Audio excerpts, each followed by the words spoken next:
నమస్తే అందరికీ. ఐఎమ్ చంద్రశేఖర్, మహాజన రాష్ట్ర సమితి, ఆంధ్రప్రదేశ్.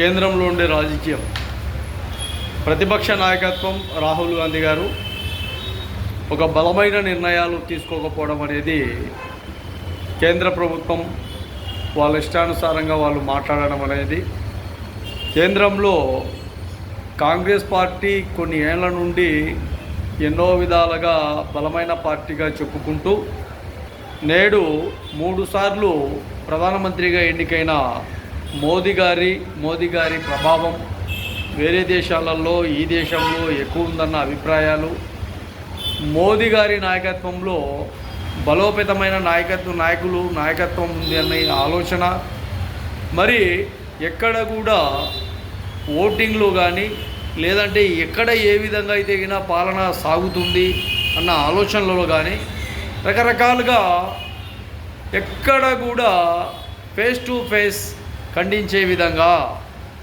అక్కడ ఉండే ప్రతిపక్ష నాయకత్వానికి ఒక బలోపేతమైన వ్యూహరచన తక్కువైపోయింది.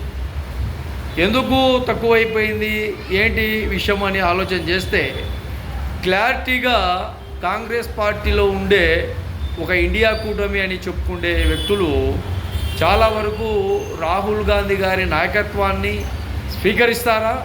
స్వీకరించరా, ఎవరు ఇష్టం వచ్చినట్టు వాళ్ళు మాట్లాడుకుంటూ ఇంకొక పార్టీని అధికారంగా ఎవరైతే ఉండారో ఆ పార్టీ బలోపేతంగా ముందుకెళ్ళడానికి వీళ్ళే కారకులు అవుతారా అన్న ఆలోచనలు చూస్తే, దేశంలో 542 ఒక ఎంపీ స్థానాలు ఉన్నా కూడా వాటిలో కొంత గెలవలేక కొంత ఓడిపోవడం చాలా వరకు ముఖ్యమైన కారణాలు.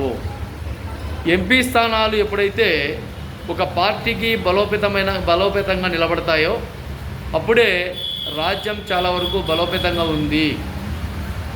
ఆ ఎంపీలలో చాలా వరకు ఎక్కడైనా కానీ దేశ భవిష్యత్ ప్రణాళికను ముందుకు తీసుకొచ్చే విధంగా మీ వ్యూహరచన ఉండాలి.